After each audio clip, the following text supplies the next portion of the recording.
ಮಾತಾಡುವಂತ ಮಾತು ನಾವು ಸಹ ಮಾತಾಡಬೇಕು ಅನ್ನೋ ಒಂದು ಪ್ರಚೋದನೆಯನ್ನ ಕೊಡ್ಲಿಕ್ಕೆ ಇದು ಕಾರಣಕರ್ತರು ಯಾರು ಅಂತ ಹೇಳಿದ್ರೆ JDS ಮುಖಂಡರು. ನಮ್ಮಿಂದ ಏನು ಟೀಕೆ ಮಾಡಬೇಕು, ಯಾರನ್ನೇ ಮಾಡಬೇಕು ಅಂತೇಳಿ ಇವತ್ತು ನಿಮ್ ಪ್ರೆಸ್ ಮೀಟ್ ಕರೆದಿದ್ದಲ್ಲ. ಮೊದಲಿಗೆ ಇದು ಉದ್ಭವ ಆಗಿದ್ದೆಲ್ಲಿ, ಬಿಡದಿ ಟೌನ್ಶಿಪ್ ಅನ್ನು ವಿಚಾರವಾಗಿ ಇದು ಟೀಕೆ ಟಿಪ್ಪಣಿಗಳು ಉದ್ಭವ ಆಯಿತು. ನಿಜ, ನೀವು ರೈತರ ಪರ ಏನಂತ ಹೇಳಿದ್ರಿ? DK ಶಿವಕುಮಾರ್ ಅವರು ರೈತರಿಗೆ ಮರಣ ಶಾಸನವನ್ನ ಬರಲಿಕ್ಕೆ ಹೊರಟಿದ್ದಾರೆ, ಮುಂದಿನ ದಿನಗಳಲ್ಲಿ ರೈತರು ನಾಶ ಆಗ್ಬಿಡ್ತಾರೆ ಅಂತ ಡೈಲಿ ಸೋಷಿಯಲ್ ಮೀಡಿಯಾದಲ್ಲಿ ಆಗ್ತಾ ಇದ್ದೀರಿ. ಎಲೆಕ್ಟ್ರಾನಿಕ್ ಸಿಟಿ ಮಾಡಿದವ್ರು ಯಾರು? ಅಕ್ವಿಜಿಷನ್ ಜಿಗಣಿ ಬಂಸಂದ್ರ ಮಾಡಿದವ್ರಂತವ್ರು ಯಾರು? ಆರ್ವಳಿ ಮಾಡಿದಂಥವ್ರು ಯಾರು? ಬಿಡದಿ ಅಕ್ವಿಜಿಷನ್ ಮಾಡಿದಂಥವ್ರು ಯಾರು? ಅವ್ರು ರೈತರಲ್ವಾ? ಮಾಡಿದವ್ರು ಯಾರು? ಜನತಾದಳ ಸರ್ಕಾರ ಇದ್ದಾಗ ಇದನ್ನೆಲ್ಲ ಅಕ್ವಿಜಿಷನ್ ಮಾಡಿದ್ದು. SM ಕೃಷ್ಣ ಅವರು ಕಾಲದಲ್ಲಿ ಮಾಡಿದ್ದಂತ ಒಂದು ಮೀಟಿಂಗ್ ಅಲ್ಲಿ ಹೇಳಿದ್ದಕ್ಕೆ SM ಕೃಷ್ಣ ಎಲ್ಲ ಮಾಡಿದ್ದು ನಾವು ಮಾಡಿದ್ದು, ಇನ್ಫೋಸಿಸ್ ತಂದವ್ರು ನಾವು, ಇಂಡಸ್ಟ್ರಿ ತಂದವ್ರು ನಾವು, ಗ್ಲೋಬಲ್ ಮೀಡಿಯಾ ಗ್ಲೋಬಲ್ ಏನು ಈಗ ಅಂತಾರಾಷ್ಟ್ರೀಯ ಗ್ಲೋಬಲ್ ಮೀಟ್ ಮಾಡಿ ಈ ಕೈಗಾರಿಕೆಗಳನ್ನ ತಂದಂತವ್ರು ನಾವು ಅಂತ ನೀವು ಕೊಚ್ಕೋತೀರಾ? ರೈತರನ್ನ ಒಕ್ಕಲೆಬ್ಬಿಸಿದಂತವ್ರು, ನಿಜವಾಗಿ ರೈತರ ಮರಣ ಶಾಸನವನ್ನ ಬರೆದಂತವ್ರು ದೇವೇಗೌಡರ ಮನೆಯವರು, DK ಶಿವಕುಮಾರ್ ಅಲ್ಲ. ಇದು ಸಹ ಈ ಬಿಡದಿ ಟೌನ್ಶಿಪ್ ಸಹ ಮರಣ ಶಾಸನವನ್ನ ಬರೆದಂತವ್ರು ಮಾನ್ಯ HD ಕುಮಾರಸ್ವಾಮಿ ಅವರು. ಮಂಜಣ್ಣ, ಮಂಜಣ್ಣ, ನೀನ್ ಇದೆಯಲ್ಲಪ್ಪ, ನಿನ್ಗೆ ರಾಜಕೀಯವಾಗಿ ಜನ್ಮ ಕೊಟ್ಟಂತವ್ರು, ಮೊದಲಿಗೆ ಜಿಲ್ಲಾಧ್ಯಕ್ಷ ಮಾಡಿದಂತವ್ರು DK ಶಿವಕುಮಾರ್ ಅವರು, DK ಸುರೇಶ್ ಅವರು, MLC ರವಿ ಅವರು ಕರ್ಕೊಂಡ್ಬಂದು ನಿನ್ಗೆ ರಾಜಕೀಯವಾಗಿ ಶಕ್ತಿ ಕೊಟ್ಟಂತವ್ರು. ಮೊದಲಿಗೆ ಯೂತ್ ಕಾಂಗ್ರೆಸ್ ನಲ್ಲಿ ಅಧ್ಯಕ್ಷ ಮಾಡಿದಂತವ್ರು. ಅದಾದ ನಂತರ ಕಾಂಗ್ರೆಸ್ MLA ಟಿಕೆಟ್ ಕೊಟ್ಟು ಪೆನ್ನು ಮನ ಧನ ಎಲ್ಲವನ್ನು ಕೊಟ್ಟು ನಿನ್ನ ಲೀಡರ್ ಮಾಡಿದ್ದು. ಇವತ್ತು ನಮ್ಮ ನಾಯಕರ ಬಗ್ಗೆ ನೀನ್ ಮಾತಾಡ್ಲಿಕ್ಕೆ ಶಕ್ತಿ ಬಂದ್ಬಿಟ್ಟದಲ್ವಾ? ಕುಮಾರಣ್ಣ ಎಲ್ಲ ನೀನ್ ಮಾಡಿದ್ದು ದೇವರು ಮನೆಯವರೆಲ್ಲ ಮಂಜಣ್ಣ, ನಿನ್ಗೆ ಶಕ್ತಿ ಕೊಟ್ಟಿದ್ದು ಕುಮಾರಸ್ವಾಮಿ ಎಲ್ಲ.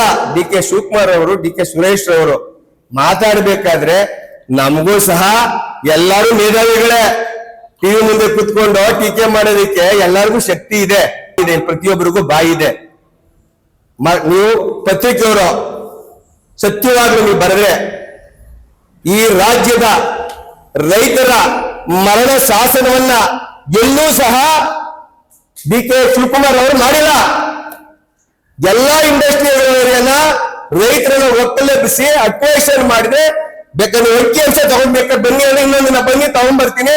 ಜನತಾದಳ ಸರ್ಕಾರ ಇದ್ದಾಗ ಮಾಡಿದಾರ, ದೇವರು ಕುಟುಂಬದವ್ರು ಮಾಡಿದಾರ, ಶಿವಕುಮಾರ್ ಮಾಡಿದ್ದಾರೆ. ಚರ್ಚೆ ಆಗ್ಲಿ ಬೇರೆಯವಾಗಿ. ಮರಣ ಶಾಸನವನ್ನ ಮಾಡಿದಂತವ್ರು ಕುಮಾರಸ್ವಾಮಿ ಫ್ಯಾಮಿಲಿಯವರು ಮತ್ತೆ ದೇವೇಗೌಡರ ಫ್ಯಾಮಿಲಿಯವರು. ನಿಖಿಲ್ ಕುಮಾರಸ್ವಾಮಿಗೆ ಏನ್ ಗೊತ್ತು? ಇನ್ನು ಅವ್ರು ಹೇಳ್ತಾರೆ ಈಗ DK ಸಾಹೇಬ ಅಂತಾರೆ. DK ಸಾಹೇಬ್ ಒಂದು ವರ ಫಸ್ಟ್, ಆಮೇಲೆ DK ಸಾಹೇಬ. ನಾವು ಏನ್ ಬೇಕಾದ್ರೂ ಮಾತಾಡ್ಬೋದು ಈ ನಾಲ್ಗೆನಲ್ಲಿ, ಮಾತಾಡಕ್ಕಾಗಲ್ವಾ? ಬೇಡ, ಅವ್ರು ದೊಡ್ಡವರು, ರಾಜಕೀಯವಾಗಿ ಹಿರಿಯರು, ಅವ್ರು ಮಾತಾಡ್ಲಿಕ್ಕೆ ಹೋಗೋದಿಲ್ಲ. ಅವರು ಮಾತಾಡಿ ದೊಡ್ಡವರಾಗಿ. ನಿಮ್ಗೆ ಒಂದು ಮಾತು ಹೇಳ್ತೀನಿ, ಕುಮಾರಸ್ವಾಮಿ ಅವ್ರನ್ನಾಗ್ಲಿ, ದೇವೇಗೌಡರನ್ನಾಗ್ಲಿ, ಶಿವಕುಮಾರ್ ಸಾಹೇಬ್ರು ಏಕಪಕ್ಷದಲ್ಲಿ ಅವತ್ತವ್ರು ಮಾತಾಡಿದಾರ? ಅಣ್ಣ ಕುಮಾರಣ್ಣ, ನಮ್ಮಣ್ಣ ಕುಮಾರಣ್ಣ, ಹಿರಿಯರು, ದೇವೇಗೌಡರು ಪ್ರಧಾನಮಂತ್ರಿಗಳಾದಂಥವ್ರು ಅಂತ ಹೇಳ್ತಾರೆ. ಇವರೇ ಅವ್ರನ್ನ ಕುಟ್ಕಿ ಕುಟ್ಕಿ ಕುಟ್ಕಿ ಕುಟ್ಕಿ ಎಷ್ಟು ದಿವ್ಸನ್ರಿ? ಇದು ದ್ವೇಷ. ಯಾಕೆ ಅಂತ ಹೇಳಿದ್ರೆ ಇದು ಮಾಡ್ತಾ ಇರೋದಿಲ್ಲ.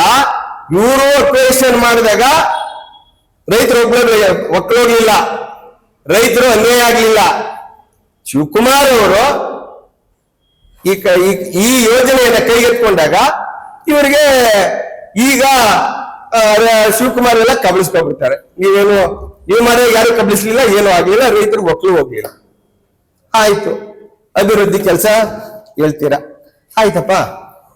ಮಂಡ್ಯದಲ್ಲಿ 1000 ಎಕರೆ ಕೇಳಿದ್ದೀರಾ ಜಾಗ?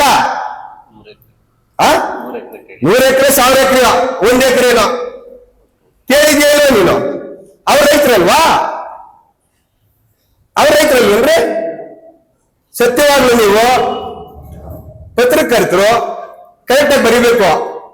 ಮರಣ ಸಾಹಸವನ್ನ ಬರೆದಂತವ್ರು ದೇವೇಗೌಡ ಕುಟುಂಬದವರು, ರೈತರಿಗೆ ಅನ್ಯಾಯ ಮಾಡಿದಂತವ್ರು ದೇವೇಗೌಡ ಕುಟುಂಬದವರು. ನಿಜ ತಾನೆ? ನಿಜ ತಾನೇನಾ? ಕರೆಕ್ಟ್ ಆಗಿ ಹೇಳ್ರಿ ನೀವು.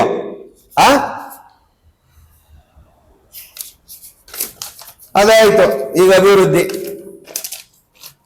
ಮತ್ತೆ ಏನೆಲ್ಲ ಕೊಚ್ಕೋತಾರೆ. ಅಭಿವೃದ್ಧಿ ಅಭಿವೃದ್ಧಿ. 2 ಸಾರ್ತಿ ಮುಖ್ಯಮಂತ್ರಿಗಳು ಈ ಜಿಲ್ಲೆಯಿಂದ, ಈ ಜಿಲ್ಲೆನಲ್ಲಿ ಸಾತೂರಿನ ಗೆದ್ದಿದ್ದೀರಾ, ಕೂತ್ಕೊಳ್ಳಿ, ಸಾತೂರಿನ ಗೆದ್ದಿದ್ದೀರಾ, ಕನಕಪುರದಲ್ಲಿ ನಿಂತಿದ್ದೀರಾ, ರೂರಲ್ ಸಂಸದರಾಗಿದ್ದೀರಾ, ಅಳಿಯಲು ತಾನೇ ಗೆಲ್ಸಿದ್ದೀರಾ. ತಾವು 2 ಬಾರಿ ಕುಮಾರಣ್ಣ ಒಂದ್ಸಾರ್ತಿ ದೇವೇಗೌಡರು ಸಾತೂರಿಂದ, ಅಂದ್ರೆ ರಾಮನಗರದಿಂದ ದೇವೇಗೌಡರು, ಕುಮಾರಣ್ಣ, ಸ್ವನೀತಕ್ಕ, ನಿಖಿಲ್ ಅಣ್ಣ ಎಲ್ಲ ಆಗೋಗಿದ್ದೀರಿ. 2 ಸಾರ್ತಿ ಚೀಫ್ ಮಿನಿಸ್ಟರ್. ಒಳ್ಳೆ ರೋಡ್ ನೋಡಪ್ಪ ಹೆಂಗಿದೆ ಕೊಡಂಗೆರೆ ರೋಡು. ಯದೇ ಇಕ್ಬಾಲ್ ಸಾಹೇಬ್ರು ನಮ್ಮ ಶಾಸಕರು ಬಂದ ನಂತರ ಅಭಿವೃದ್ಧಿ ಆಗ್ತಿದೆ. ಮೂಗು ಮುಚ್ಕೊಂಡೈತೆ ಇದೆಲ್ಲ. ಬೇರ್ಮಂಗ್ಲಕ್ ಬಾ, ಬೇರ್ಮಂಗ್ಲಕ್ ಬಾ, ಬೇರ್ಮಂಗ್ಲಕ್ಕೆ ಅಂತಿರಲ್ಲಪ್ಪ. ಸಂಸದರು ಆದ ನಂತರ